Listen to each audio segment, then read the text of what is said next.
ನೀವೆಷ್ಟು ಸಾಲಿ ಕಲ್ತಿರ್ ಮಹತ್ವದಲ್ರಿ. ನಮ್ಮ ಮನಿಗೆ ಏನ್ ಫಾಯ್ದಾ ಅಂತ ಹೇಳಿ. ನಮ್ಮ ಹುಡುಗರು ಶಹರದಾಗ ಹೋದ್ವು ಅಂದ್ರೆ ವರ್ಷಗಟ್ಲೆ ಮನೆಗೆ ಬರುದಿಲ್ಲ. ಮನ್ಯಾಗ ಬಂದ್ರು ಕುಂತ್ಕೊಂಡು ಮಾರಿ ಕೊಟ್ಟು ಮಾತಾಡಂಗಿಲ್ಲ, ಬರೇ ಮೊಬೈಲ್ದಾಗ ಇರ್ತಾವು. ಏನ್ ಕಲಿಸಿದ್ರೆ ಸಾಲಿ ಅಂತ. ಅಜ್ಜಿ ಮಾತು 100ಕ್ಕೆ 100 ಸತ್ಯ ಇತ್ತು. ಮುಂದೆ 2-3 ದಿವಸ ಹೋತು, ಒಬ್ಬ ಮುದುಕ 65-70 ವರ್ಷ ಆಗಿರ್ಬೇಕು, ಹರಕ ದೋತ್ರ ಅಂಗಿ ಗಡ್ಡ ಏನು ಮಾಡ್ಕೊಂಡಿದ್ದಿಲ್ಲ, ಪಟಗ ಸುತ್ಕೊಂಡು ಒಂದು ಹುಡುಗಿನ ಕರ್ಕೊಂಡು ಬಂದ. ನಾ ಬಾಗಿಲ್ದಾಗ ಕುತ್ಕೊಂಡು ನೋಡ್ತಿದ್ದೆ. ಇವ್ರು ತಲವಾಗಲ್ದಾಗಿಂದ ಒಳಗ್ ಬಂದ್ರು. ಬಂದ್ ಕೂಡ್ಲೆ ಆ ಹುಡುಗಿ ಇಲ್ಲೇ ನಿಂದ್ರಂದ್ಲ, ಮುದ್ಕದ ನಿಂತ. ಈಕೆ ಒಳಗ್ ಬಂದ್ಲ. ಬಂದ್ ಕೂಡ್ಲೆ ಗುರುಗಳ ನಾ BSc ನರ್ಸಿಂಗ್ ಮಾಡೀನಿ, ಜಿಲ್ಲಾ ಪರಿಷತ್ನೊಳಗ ಜಾಗ ಹೊಂಟಾವು, ನಿಮಗ CEO ಬಾಳ ಪರಿಚಯ ಐತಿ ಜಿಲ್ಲಾ ಪರಿಷತ್, ನೀವ್ ಹೇಳಿದ್ರೆ ನನಗೆ ನೌಕರಿ ಸಿಗ್ತೈತಿ ಅಂತಂದ್ಲು. ಅಂದ್ ಕೂಡ್ಲೆ ಅವ್ರು ಯಾರು ಹೊರಗೆ ನಿಂತವ್ರು ಅಂತ ಕೇಳಿ, ಯಾರಿಲ್ಲ ಹೇಳ್ರಿ ನಮ್ಮ ಮನೆಯವ್ರನ್ನ ಅಂದ. ಆಯ್ತು ಪ್ರಯತ್ನ ಮಾಡೋನು ಅಂತ ಹೇಳಿ ನಾ ಹುಡುಗಿ ಕೂಡ ಹೊರಗೆ ಬಂದೆ. ಬಂದ್ ಕೂಡ್ಲೆ ಆ ಯಜಮಾನ್ ಹೊರಗೆ ನಿಂತಿದ್ನಲ್ಲ,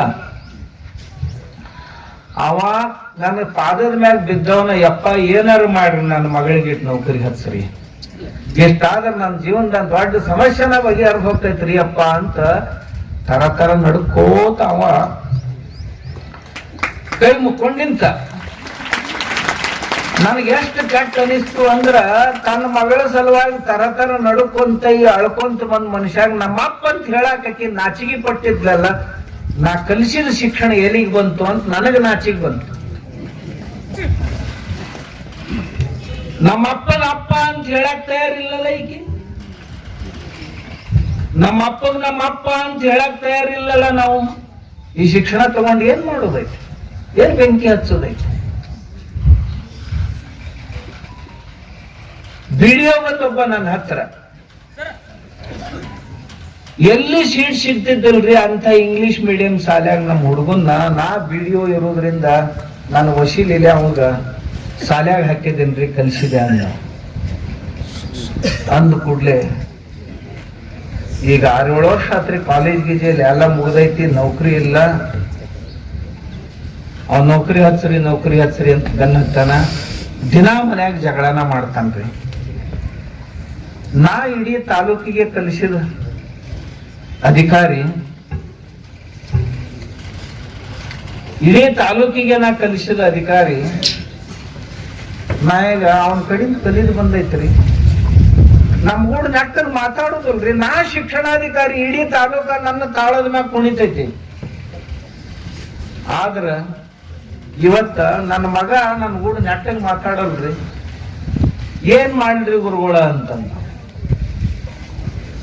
ಏನ್ ಹೇಳುದ ಮನುಷ್ಯ. ಅದಕ್ಕ ಶಿಕ್ಷಣ ನಾವು ಕೊಡ್ತೀವಿ ಬಾಳ ಚಲೋ, ಅದ್ರ ಕೂಡ ಸಂಸ್ಕಾರ ಕೊಡ್ಬೇಕು. ಬದುಕಲಿಕ್ಕೆ ಬೇಕಾದದ್ದನ್ನೆಲ್ಲ ಕಲಿಸ್ಬೇಕು. ಸಾಲಿ ಸಿಲೆಬಸ್ನಾಗ ಇರೋದಕ್ಕ ಬಿಡೋದಕ್ಕ ಮಾಧವಪ್ಪಣ, ಸಾಲಿ ಸಿಲೆಬಸ್ನಾಗ ಎಲ್ಲ ಇರ್ತೈತಿ ಇಲ್ಲ, ಕೆಲವೊಂದನ್ನ ನಾವು ಕಲಿಸ್ಬೇಕಾಕೈತಿ. ನಾವೊಂದು ಗುರುಕುಲ ಮಾಡಿದ್ವಿ. ಆ ಗುರುಕುಲ ಪುಕ್ಕಟ್ಟ ಐತೆ. ಒಂದ್ 2,500 ಹುಡುಗರು ಅದಾವ, ಹುಡುಗಿಯರು ಹುಡುಗರು ಕೂಡಿ ಇಷ್ಟಿಷ್ಟ ಅದಾವ ಹುಡುಗರು. ದೊಡ್ಡವ್ರು ಬಂದ್ರು ಸಹಿತ ಅಡ್ಡಗಟ್ಟಂತ ಸಾಮರ್ಥ್ಯ ಅವರೊಳಗೆ ನಿರ್ಮಾಣ ಮಾಡಿ ಬೇಕಾದ ಶಕ್ತಿವಂತರು ಬಂದ್ರು. ಒಳ್ಳೆ ಯುದ್ಧ ಕಲೆಗಳನ್ನ ಕಲಿಸ್ತಾರೆ ಮಕ್ಕಳಿಗೆ ಬಡಿತನ ಮಾಡಕ್ ಕಲಿಸ್ತೀನಿ, ಕಂಬಾರಿಕೆ ಮಾಡಕ್ ಕಲಿಸ್ತೀನಿ, ಬಟ್ಟೆ ಹೊಲಿಯಕ್ ಕಲಿಸ್ತೀನಿ, ಅವ್ರಿಗೆ ನೂಲಾಕ್ ಕಲಿಸ್ತೀನಿ, ಬಟ್ಟೆ ತಯಾರು ಮಾಡಕ್ ಕಲಿಸ್ತೀವಿ, ಎಲೆಕ್ಟ್ರಿಕ್ ಕಲಿಸ್ತೀವಿ, ಎಲೆಕ್ಟ್ರಾನಿಕ್ ಕಲಿಸ್ತೀವಿ. 11 ನಿಮಿಷದಾಗ ಕಂಪ್ಯೂಟರ್ ಎಲ್ಲ ಹಾರ್ಡ್ವೇರ್ ಬಿಚ್ಚಿ ಹೊಳ್ಳಿ ಜೋಡ್ಸಂಗ್ ಕಲಿಸೀನಿ. ಇಷ್ಟಿಷ್ಟ ಮಕ್ಕಳು ಅಕೌಂಟೆನ್ಸಿ, ಆಡಿಟಿಂಗು ಅವನ್ ಸಹಿತ ಈಗ ಮಕ್ಕಳಿಗೆ ಪಾಠ ಮಾಡಿಸ್ತೇವೆ.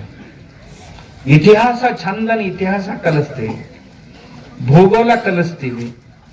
ನಮ್ಮ ಮಕ್ಕಳಿಗೆ ಭಗವದ್ಗೀತಾ 10 ಅಧ್ಯಾಯ, ಕೆಲವೊಂದು ವಿದ್ಯಾರ್ಥಿಗಳಿಗೆ 18 ಅಧ್ಯಾಯ ಬಾಯ್ಪಾಠ. ಆಯುರ್ವೇದ ಶ್ಲೋಕಗಳೆಲ್ಲ ಬಾಯ್ಪಾಠ. ಯಾವ ರೋಗ ಅಂದ್ರೆ ಏನು, ಆ ರೋಗಕ್ಕೆ ಯಾವ ಉಪಚಾರ ಮಾಡಬೇಕು, ಆಯುರ್ವೇದ ಕಲಿಸ್ತೀವಿ ಮಕ್ಕಳಿಗೆ. ಅದು ಮುಂದೆ ದೊಡ್ಡವರಾಗಿನ ಕೆಲಸಕ್ಕೆ ಬರ್ತಾವ್ರಿ. ಆ ಮಕ್ಕಳಿಗೆ ಸಂಗೀತ ಕಲಿಸ್ತೀವಿ. ಯಾವ್ದಾರ ಒಂದು ವಾದ್ಯ ನುಡ್ಸಾಕ್ ಬರಾಕಬೇಕು, ಹಾಡೋದಂತರೂ ಕಂಪಲ್ಸರಿ. ಪ್ರತಿಯೊಂದು ಹಬ್ಬ ಬಂತು ಅಂದ್ರೆ ಈ ಹಬ್ಬ ಯಾಕೆ ಆಚರಣೆ ಮಾಡ್ಬೇಕು, ನಮ್ಮ ಸಮಾಜವನ್ನು ಸಂಘಟಿತ ಇಡುವ ಸಲುವಾಗಿ, ಸಮಾಜದ ಸೌಖ್ಯ ಸಮೃದ್ಧಿಗಳನ್ನು ಹೆಚ್ಚಿಸುವ ಸಲುವಾಗಿ ಈ ಹಬ್ಬಗಳು ಎಷ್ಟು ಮಹತ್ವದು ಎಲ್ಲ ಕಲಿಸ್ತೀನಿ. ಇದು ಇಲ್ಲ ನಂಗೆ. ನಮ್ಮ ಹುಡುಗರು ಕಣ್ಣ ಮ್ಯಾಗ ಪಟ್ಟಿ ಕಟ್ಕೊಂಡು ಪುಸ್ತಕ ಓದ್ತಾವ. ನಮ್ಮ ಹುಡುಗರು ನೀವು ಮುಂದೆ ಕುಂತ್ರಂದ್ರ ನಿಮ್ದೆಲ್ಲ ಮುಂದಿಂದು ಹಿಂದಿಂದು ಕೂಡ ಹೇಳ್ತಾವ. ಅದೊಂದು ವಿದ್ಯೆ. 3 ತಾಸು ಧ್ಯಾನ ಮಾಡ್ತಾವ ಹುಡುಗರು ಕುಂತ್ಕೊಂಡು. ದೊಡ್ಡವರಿಗೆ ನಮಗಾಗುದಿಲ್ಲ. ಆ ಧ್ಯಾನದಿಂದ ಪಿನಲ್ ಗ್ಲ್ಯಾಂಡ್ ಏನೈತಿ ನಮ್ದು, 2 ಕಣ್ಣಿನ ನಡುವೆ ಇಲ್ಲ ಒಂದು ಪಿನಲ್ ಗ್ಲ್ಯಾಂಡ್ ಅಂತ ಇರ್ತದ. ಪಿನಲ್ ಗ್ಲ್ಯಾಂಡ್ ಓಪನ್ ಆಗ್ತದ. ಪಿನಲ್ ಗ್ಲ್ಯಾಂಡ್ ಓಪನ್ ಆಯ್ತು ಅಂತಂದ್ರ ಅತೀತ ಮತ್ತು ಅನಾತೀತ ಇವೆರಡನ್ನು ತಿಳಿಯುವಂತ ಸಾಮರ್ಥ್ಯ ಮಕ್ಕಳಲ್ಲಿ ಬರ್ತೈತಿ. ನೀವು ಮುಂದೆ ಏನ್ ಮಾಡ್ತೀರಿ, ಏನ್ ಮಾಡಿ ಬಂದಿರಿ ಎಲ್ಲ ಹೇಳ್ತಾರೆ. ಕಲಿಸ್ಬೇಕು ನಮ್ಮ ಮಕ್ಕಳಿಗೆ. ಆಮ್ಯಾಗ ಅವ್ರಿಗೆ ಹೇಳೀನಿ, ನಿಮ್ಮ ಆಯುಷ್ಯದೊಳಗೆ ನೀವು ಯಾರ ಹತ್ರ ನೌಕರಿ ಕೇಳಬಾರ್ದು. ನೀವು ನೌಕರಿ ಕೊಡೋರಾಗ್ಬೇಕ ಹೊರತು ನೌಕರಿ ಕೇಳೋರಾಗಬಾರ್ದು. ಅಂದ್ರೆ ನಾವು ಭಿಕ್ಷುಕರನ್ನ ತಯಾರು ಮಾಡಬಾರ್ದು. ನಮ್ಮ ಮಕ್ಕಳನ್ನ ಹೆಂಗ್ ತಯಾರು ಮಾಡ್ಬೇಕಂದ್ರೆ, ನಮ್ಮ ಮಕ್ಕಳು ಎಷ್ಟು ಬುದ್ಧಿವಂತರು, ಮತ್ತೊಬ್ಬರಿಗೆ 10 ಮಂದಿಗೆ ನೌಕರಿ ಕೊಟ್ಟೇನನ್ನೋರು ಅಂಥ ವ್ಯವಸಾಯ ಮಾಡೋದಕ್ಕೆ ಸಮರ್ಥರಾದವ್ರನ್ನ ತಯಾರು ಮಾಡ್ಬೇಕು. 10-12 ವರ್ಷ ನಮ್ಮಲ್ಲಿ ಇರ್ತಾರೆ, ಕಲಿಸ್ತೀವಿ. ಇದರ್ಥ ತಾವು ಹಂಗ ಮಾಡ್ಬೇಕಂತಿಲ್ಲ, ಎಷ್ಟು ಸಾಧ್ಯ ಐತಿ ಅಷ್ಟ್ ಮಾಡ್ಬೇಕು. 50 ವರ್ಷ ಈ ಸ್ಕೂಲ್ ನಡ್ಸ್ಕೊಂಡು ಬಂದಿರಿ. ಈ ಕಬ್ಬು ಕಡ್ಯಾಕ್ ಹೋಗೋರು ಅದಾರ. ಹೋದ್ರಂದ್ರ 4 ತಿಂಗಳು ಬರುದಿಲ್ರಿ. ಮಕ್ಕಳದ ಚಿಂತೆ ಇರ್ತೈತೆ ಅವ್ರಿಗೆ. ಅಲ್ಲಿ ಹೋದ್ರೂ ಸಹಿತ ಅತಿ ದೊಡ್ಡ ಸಂಪತ್ತು ಅಂದ್ರೆ ಏನ್ ಮಕ್ಕಳು. ಮಕ್ಕಳನ್ನ ಬಿಟ್ರೆ ಬೇರೆ ಸಂಪತ್ತು ಐತಿ. ಮಕ್ಕಳ ಸಲುವಾಗಿ ಏನ್ ಬೇಕಾದ್ದು ಮಾರಿ ಮಕ್ಕಳನ್ನ ಬುದ್ಧಿವಂತರನ್ನ ಮಾಡ್ಬೇಕಂದ್ರು ಕೆಲವೊಂದ್ ಸಾರಿ ಅವಕಾಶ ಸಿಗುದಿಲ್ಲ. ಅದಕ್ಕೆ ನೀವಿಂತ ಆಶ್ರಮ ಶಾಲೆಗಳನ್ನ ತೆಗೆದ್ರಿ, ಒಳ್ಳೆ ಶಾಲೆಗಳನ್ನ ತೆಗೆದ್ರಿ. 5-10 ಸಾವಿರ ವಿದ್ಯಾರ್ಥಿಗಳು ನಿಮ್ಮಲ್ಲಿ ಇವತ್ತು ಅಧ್ಯಯನ ಮಾಡಿಸ್ತೀರಿ. ಬಹಳ ದೊಡ್ಡ ಕೆಲಸ ಮಾಡಿ, ಅತ್ಯಂತ ಶ್ಲಾಘನೀಯ ಕೆಲಸ ಈ ಸರ್ವೋದಯ ಸಂಸ್ಥೆ ಮಾಡಿದ್ದು. 6-7 ಊರುಗಳಲ್ಲಿ ಬೇರೆ ಬೇರೆ ಶಾಲೆಗಳನ್ನು ತೆಗೆದಿರಿ. ಕನ್ನಡ ಮಾಧ್ಯಮ ತೆಗೆದಿದ್ದೀರಿ, ಮರಾಠಿ ಮಾಧ್ಯಮ ತೆಗೆದಿದ್ದೀರಿ. ಭಾಷೆ ಯಾವ್ದಾಕಿರಲ್ಲಕ್ಕ, ಅದು ಅಭಿವ್ಯಕ್ತಿಯ ಮಾಧ್ಯಮ ಅಷ್ಟೇ. ಅದನ್ ಬಿಟ್ರೆ ಮತ್ತೇನಿಲ್ಲ. ಮತ್ತೊಬ್ಬರು ಕೂಡ ನನಗೇನ್ ಆಗ್ತೈತಿ, ನನ್ಗೇನ್ ಬೇಕು ಅಂತ ತಿಳ್ಸಾಕ್ ಏನಾರ ಒಂದು ಬೇಕಲ್ಲ. ನಾವು ಭಾಷೆ ಯಾವ್ದು ಬರ್ಲಿಲ್ಲ ಅಂತಂದ್ರೆ ನಮ್ಗೇನು ಬದುಕಾಕ್ ಬರಂಗಿಲ್ಲ ಅಂತ ತಿಳ್ಕೊಬೇಡ್ರಿ ನೀವು. ಜಗತ್ನಾಗ ನಡೆಯುವುದೊಂದು ಸಾಂಕೇತಿಕ ಭಾಷೆ ಐತಿ. ಹಿಂಗ ಮಾಡಿದ್ರಿ ಅಂದ್ರೆ ಇದು ವರ್ಲ್ಡ್ನೊಳಗೆ ಬೆಕ್ಕದಲ್ಲಿ ಹೋಗ್ರಿ. ಹಿಂಗ ಅಂದ್ರೆ ತಿಳಿತೈತೆ. ಅದಕ್ಕೆ ನೀವು ಫುಡ್ ಅನ್ಬೇಕಾಗಿಲ್ಲ, ಊಟನೋ ಜೀವಣ್ಣು ಅನ್ನೋ ಅವಶ್ಯಕತೆ ಇಲ್ಲ. ಹಿಂಗಂದ್ರ ಹೋಗಂದಂಗ, ಹಿಂಗಂದ್ರ ಬಾ ಅಂದಂಗ. ಇವಕ್ಕೇನ್ ಭಾಷೆ ಬೇಕಾಗ್ತೈತೆ? ನಮ್ ಭಾಷೆ ಮಾಡೋ ಕೆಲಸ ಇಷ್ಟ ಇರ್ಲಿಕ್ಕಂದ್ರ ಹೋಗು. ಅಷ್ಟ್ರ ಮ್ಯಾಗ ಗೊತ್ತಾಗುದಿಲ್ಲ ನಾವು ಏನಂದ ನನಗಂತ. ಏನಂದ್ರ ಮುಗಿಸ ನೀವ ನನ್ನ ಅಂತ ತಿಳ್ಕೊಂಡೇ ಬಿಡ್ತಾನ. ಈ ಸಾಂಕೇತಿಕ ಭಾಷೆ ಅಂತ ಒಂದ್ ಐತ್ ನಮ್ ಜಗತ್ನ್ಯಾಗ. ಇದಕ್ಕಿಂತಲೂ ಸೂಕ್ಷ್ಮವಾದದ್ದು देहबोली ಅಂತ नावेन कर देहबोली म्हणतात. आपल्या शरीर जसं असते त्याच्यावरनं त्याचा ऍक्टिव्हिटी काय होणार आहे आणि काय झाले हे सगळे लक्षात येतं. कळलं? हे सर्व लक्षात येतं. ती एक बोली आहे. म्हणून भाषा जी आहे ही केवळ एक माध्यम आहे, अभिव्यक्तीचा माध्यम आहे, याच्यापेक्षा काही नाही. हा आम्ही ज्या संस्कृतीत लहानाची मोठे झालो ना, आणि त्या संस्कृतीची जी संग्रहागार आहे, कोठार आहे, त्याची चावी आहे. ज्या संस्कृतीत आम्ही वाढलो ना, त्या संस्कृतीत एक भाषा असते. त्या भाषेत बोलले तर ते पूर्णपणे अभिव्यक्त करता येतं. आता साड्या नेसतात बायका, त्यांना इंग्लिश मध्ये निरीला काय म्हणतात विचारा? ಕಚ್ಚೆ ಹಾಕೊಂಡಳ ನಮ್ಮ ಹೆಣ್ಮಗಳು, ಕಚ್ಚೆ ಹಾಕೊಂಡ್ಲು, ನಿಲಗಿ ಹಾಕಿ ಸೀರೆ ಉಟ್ಕೊಂಡ್ಲು. ಇಂಗ್ಲಿಷ್ನಾಗ ಶಬ್ದನೇ ಇಲ್ಲ. ಯಾಕಂದ್ರೆ ಅವ್ರ ದೇಶದಾಗ ಸೀರೆನೇ ಇಲ್ಲ ಅಂದಾಗ ಶಬ್ದ ಬರುದು ಹೆಂಗ? ಅದು ನಮ್ಮ ಭಾಷೆ ಒಳಗೆ ನಾವು ಅಭಿವ್ಯಕ್ತಿ ಮಾಡ್ಬೇಕಂತಂದ್ರೆ ಬಹಳ ಚಂದಾಗ ಅಭಿವ್ಯಕ್ತಿ. ಬಹಳ ಮಂದಿ ತಿಳ್ಕೊಂಡಾರೆ ಅದು ಬಂದ್ರ ಹಿಂಗಾಕೈತ್ರಿ, ಅದು ಬಂದ್ರ ಹಂಗಾಕೈತ್ರಿ. ಇತ್ತೀಚಿಗಂತರೂ ಬಹಳ ಹೇಳಕತ್ತಾರ ಇಂಗ್ಲಿಷ್ ಬರ್ಬೇಕ್ರಿ, ಇಂಗ್ಲಿಷ್ ಬರ್ಲಿಕ್ಕಂದ್ರೆ ಏನು ಆಗುದಿಲ್ರಿ ಅಂತ. ನಮ್ಮ ಅಲ್ಲಿ ಹೋಗಿದ್ದೇವ ಗುಡಿಗೆ, ಅಲ್ಲೊಬ್ಬ ಪೂಜಾರಿ ಹೇಳ್ಕೊತ ಬಂದ ನನ್ನ ಮೊದಲ. ಇವ್ರ ಮಂದಿರದವರು ಇತ್ತೀಚೆಗೆ ಬಹಳ ಜನ ವಿದೇಶಿಗರು ಬರಾಕತ್ತಾರ್ರಿ, ನನ್ಗೆ ಇಂಗ್ಲಿಷ್ ಬರಂಗಿಲ್ಲ ಅಂದ ಕೂಡಲೇ ಇಂಗ್ಲಿಷ್ ಕಲಿ ಇರ್ಲಿಕ್ಕಂತ ತೆಗೆದು ಹಾಕ್ತೀನಿ ನೋಡನ್ನಾಕತ್ತಾರ ನಾವು. ನನಗೆ ನಾಕ ಕನ್ನಡ ಬರುದಿಲ್ಲ, ಇವ್ರು ಇಂಗ್ಲಿಷ್ ಕಲಿ ಅನ್ನಕತ್ತಾರಿ, ಈ ವಯಸ್ಸಿನಾಗ ಎಲ್ಲಿಂದ ಕಲಿಲ್ರಿ ಅಂದವ. ಅಂದ ಕೂಡ್ಲೆ ಮತ್ ಹೆಂಗ ಮತ್ತೊಂದ್ 2 ದಿವ್ಸದ ಮ್ಯಾಗ ಬಂದ ತೆಗೆದ ಹಾಕಿದ್ರಿ. ನಾನು ಏನ್ ಮಾಡ್ರಿ, ಊರಾಗ ಏನೋ ಮಾಡಕ್ ಆಗುದಿಲ್ಲ. ಯಾಕಂದ್ರೆ ಊರಾಗ ಮೊದಲ ಪುರೋಹಿತ, ಇನ್ ಯಾರು ಹೊಲ್ದಾಗಾರ ಹೋಗಿ ಕೆಲಸ ಮಾಡೋದು ನಂಗೇನ್ ಸರಿ ಕಾಣುವುದ.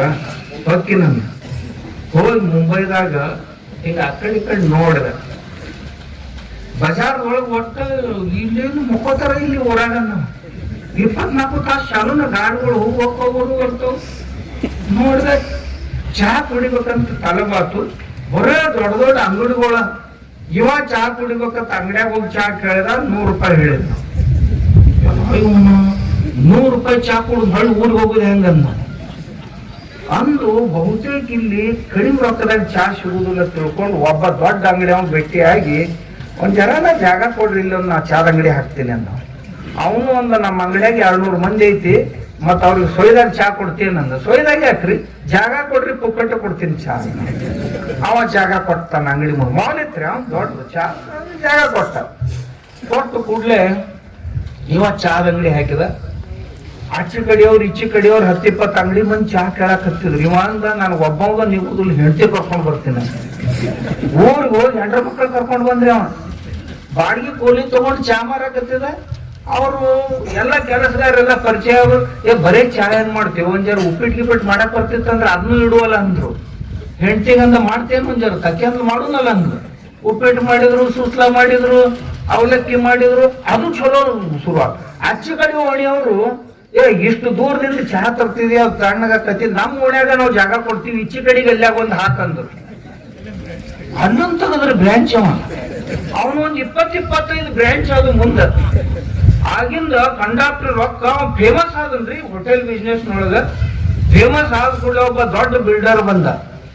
ನಾವೊಂದು ಹೊಸ ಗಾರ್ಡನ್ ಸಿಟಿ ಕಟ್ಟಾಕತ್ತೀನಿ, ಅದ್ರಾಗ ಒಂದು ದೊಡ್ಡ ಹೋಟೆಲ್ ಹಾಕೋದೀನಿ. ಆ ಹೋಟೆಲ್ ನಡೆಸೋದೆಲ್ಲ ನಿನ್ ಕೆಲಸ, ಬಿಲ್ಡಿಂಗ್ ನನ್ನ ಕೆಲಸ. ಟೈಪ್ ಮಾಡೋನು, ಇಬ್ರು MOU ಮಾಡೋಣ ಅಂದ್ರು. MOU ಮಾಡಕ್ ಕೂತ್ರು. ಅವ ವಕೀಲ್ ಕರ್ಕೊಂಡು ಬಂದಿದ್ದ, ಎಲ್ಲ ಇಂಗ್ಲಿಷ್ನಾಗ ಬರ್ಕೊಂಡು ಬಂದಿದ್ದ. ಇದನ್ನ ಓದು, ಇದ್ರ ಮ್ಯಾಗ ಸಹಿ ಹಾಕೋದೈತಂದ. ಇವ ಹಿಂಗ ನೋಡಿ, ಇದ್ರಾಗ ಏನು ಬರುದಿಲ್ಲ ನನಗಂದ. ಅಂದ ಮತ್ ಇದು ಏನು ಇಂಗ್ಲಿಷ್ ಬರ್ಲಾರ್ದಾನ ಎಷ್ಟು ಮಾಡಿದಿ, ಮತ್ ಇಂಗ್ಲಿಷ್ ಬಂದ್ರೆ ಏನು ಗತಿ ನಿಂದು ಅಂದ. ಇಂಗ್ಲಿಷ್ ಬಂದಿದ್ರೆ ಗಂಟೆ ಬಾರಿಸ್ಕೊತ ನಾನು ಇಂಗ್ಲಿಷ್ ಬರ್ಲಾರ್ದ ಹೊರಗೆ ಹಾಕಿನೂ ಬಂದು ಇಷ್ಟೆಲ್ಲ ಮಾಡಿನ ಅಂತ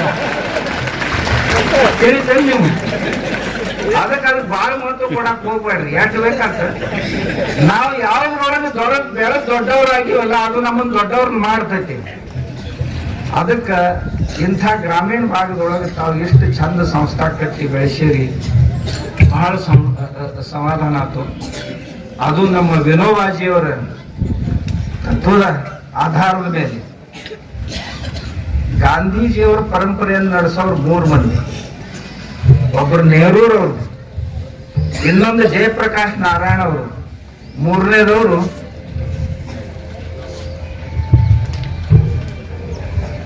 ನಮ್ಮ